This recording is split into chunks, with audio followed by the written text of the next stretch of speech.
Good afternoon, Scotland. Good afternoon, social media land. I hope you are well. And welcome to SNP 1 and 2, or nah. With a custom built spreadsheet and data from reliable sources on the internet, we crunched the numbers over 7 rounds of the DeHont calculation in the Scottish regional list elections. We then put the same data through 5 different voting models and came out with interesting results. Now we can make an informed decision. We can see exactly how our voting will result in unionists getting into Hollywood and allow the disease of British exceptionalism to grow in our beautiful land. Radio Apocalypse presents SNP 1 and 2, or nah. The discussion for SNP 1 and 2, or SNP 1 and another indie party for your second vote, is very important. Today we are going to analyse and look at the Central Region's voting patterns and models for 2016 general election. We will put it through the traditional model of what happened on the day, and then our 5 other models for you to look at the different voting styles that you can have. Here we are with our live spreadsheet again. This one is set up for Central, and the model that we're going to input all our data into is reality. But for those that don't know how this all works, there is another video that is on the video list. The details are in the description of this video for you to sit down and see exactly how this works. But in brief, the spreadsheet is set up quite simply that we input the regional constituency seats in here, the wins, and then we put in all the list votes here. It will then automatically populate the fields right the way across here, and all we have to do is look down where the zeros are, except there'll be votes in there this time, and we'll be able to actually decide who wins each round of the DeHont method.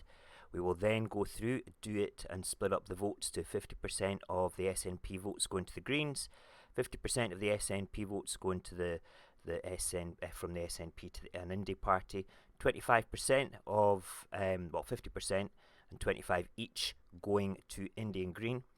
And then we'll finish up by taking 50% of the green seats and giving them to the SNP, and then we'll analyse what the seats looked like at the end. We pick up our data for the spreadsheet from a Wikipedia site, which is basically just the site that has a lot of the results on it. I chose Wikipedia for all my things because it keeps it consistent. I have double checked over on other websites as well to ensure the integrity of this. So we'll just scroll down until we find the details for the Central region, which should be the first on the list when we get there. Dun dun dun dun. Nope. And it should be here. Yep, here we go.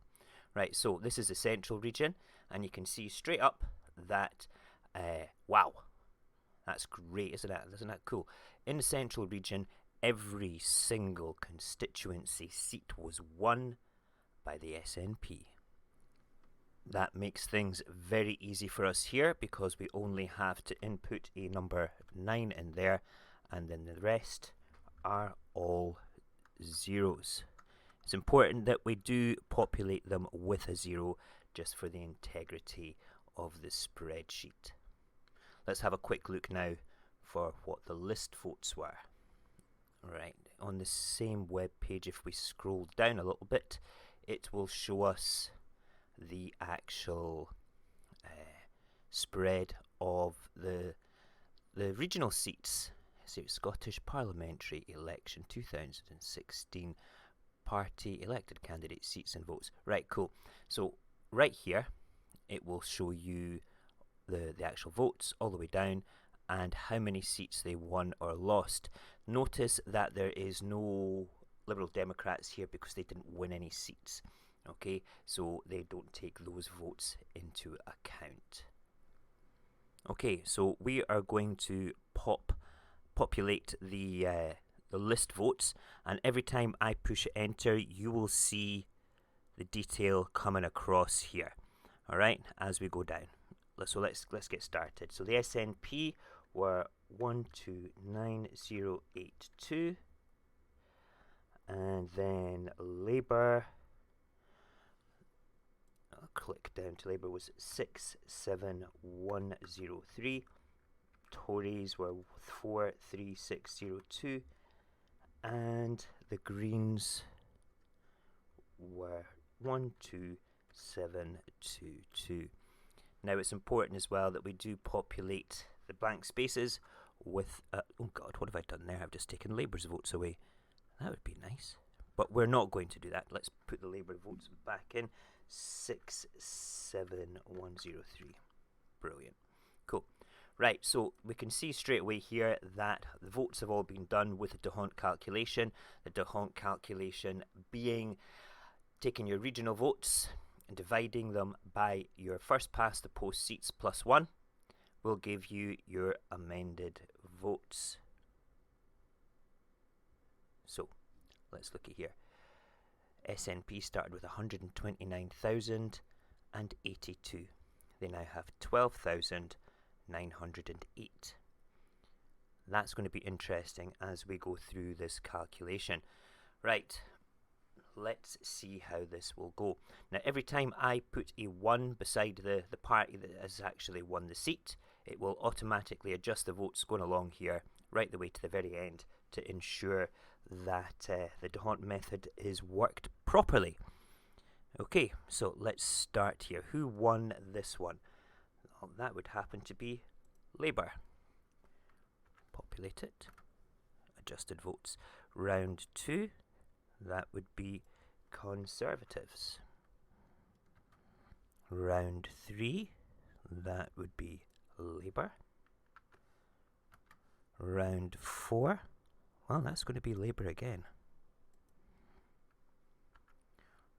Round 5, Conservative. Is that right? Yeah, it was. Round 6, Labour. And round 7 is the Conservatives. Right then. So, looking at this particular list, we can see on the day back in 2016, the SNP who won the popular vote ended up with 0 seats.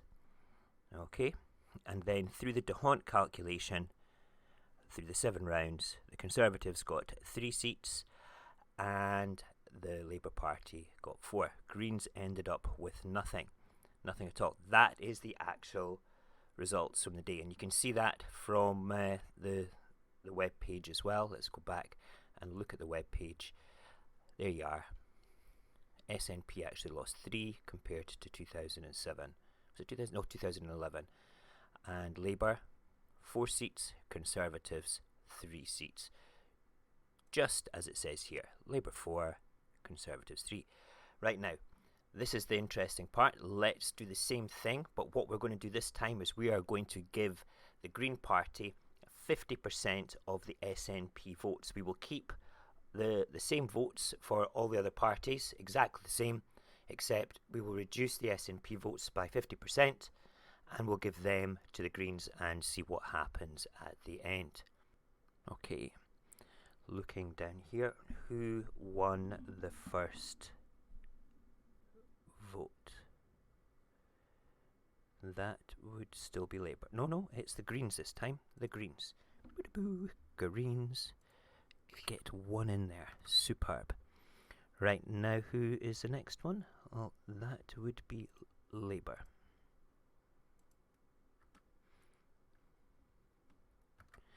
And then the next one would be Tories. And then the next one would be the Greens. Is that right? Yep. Then the next ones would be Labour. Then the next ones would be Greens.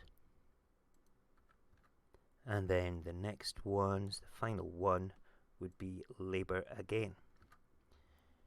Now then, completely different set of results this time. We have Conservatives only getting 1. Yes. Sorry, that's a bit bad. Labour getting 3, but Greens getting 3 as well. So that is compared to on the actual day, if people voted SNP 1 and Greens 2, but only half of them did that, we would have had 3 more Indie seats in Holyrood. It still makes no difference for the SNP whatsoever. Let's now do it for a third party, sort of independence party. So we're going to do the same thing again. We will be taking the 50% of the SNP votes and giving them to an indie party down here. Let's run through this just now. So Labour won for the first round, and then the indie party, they win the second round. Then the Conservatives, they win the third round. Then Labour, close one though, close one, they win the fourth round. Then the Indie Party is the fifth round. And then, oh, this is so close as well. There we go, Labour Party in on the 6th. And who wins 21801, 21513? It is the Tories. Boom, shakalaka. Okay. Right. On this particular model, 2 Tories, 3 Labour, 2 Greens. 2 Indies. No Greens. No Greens at all. So this is actually 1 less Indie bum on the seat in Holyrood if we took half of the SNP votes in the list and gave them to another indie party. This is in the central region, so if you're in central, this is actually quite valid towards yourself. Right, now what we're going to do is we're going to take 50% of the SNP votes, but split that in half, give half to Green and half to Indie. So that is like splitting the list votes to see what happens. Alright, so let's go for that. Labour's winning first again. Okay. Who is second? That will be the Greens. Who is, there we go, third round. That is the Conservatives. Then we have Labour again. Yep, definitely Labour again. Is that right? I'm just checking. Yep. And then it will be the Indie Party. Okay, now this is pretty close. 22496, 22367. That is a Green win. And then another Labour win. Okay, so here we have again 4 Unionist seats and 3 Independent seats. But still, yeah, no SNP seats. Right, final model before we go to the conclusion. This is where we're going to take 50% of the Green seats and give them to the SNP. Alright, this would be the model where it would be SNP 1 and 2. And that's quite a generous way of saying it. You know, we're giving half of the Green vote to the SNP. You never know, you might have some Labour people that would give the SNP their vote, but we're just going to stick with the Greens just for integrity purposes. We're going to leave all the Union parties exactly the same. Right then, so let's begin. We have the votes that they've got, right? That would have taken the SNP votes. It gives them an extra 6,000 votes to thereabouts onto there. So when it's divided, the 135,443 drops down to 13,544 because it's divided by 10, because that's the 9 plus 1. So we're sitting there. Right, let's go for it.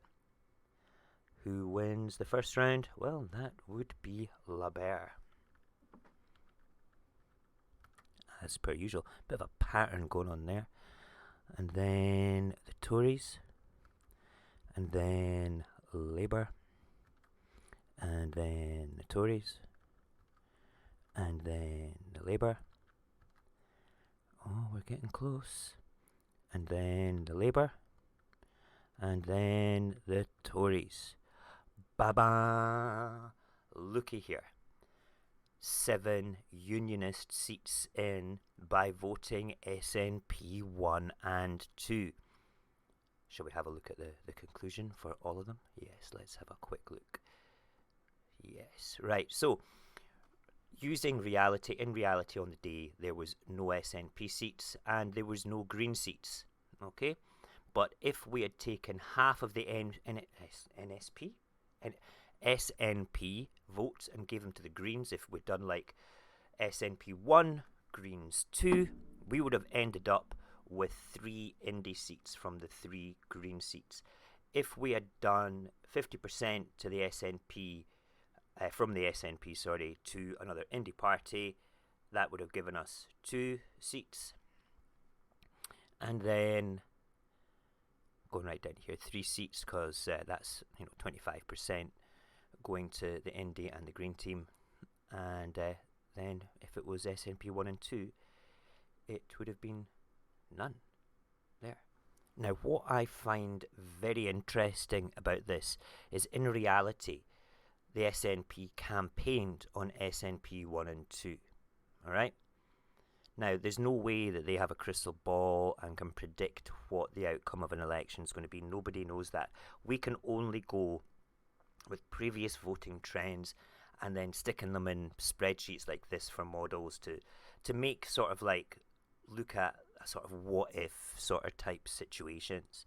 So the 2 worst case scenarios right here is reality, and then a harder SNP 1 and 2, because we ended up still with absolutely no Indie seats whatsoever, and that is truly scary.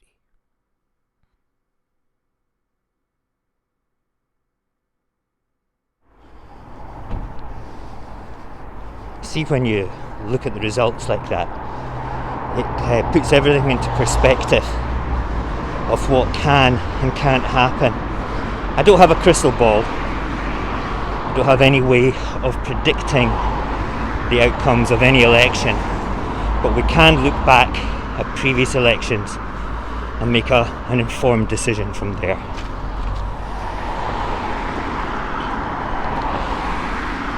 Thank you for taking the time to come and watch this today. I hope that it's given you some food for thought and makes you think about what is actually possible and what is not possible. Have a great day.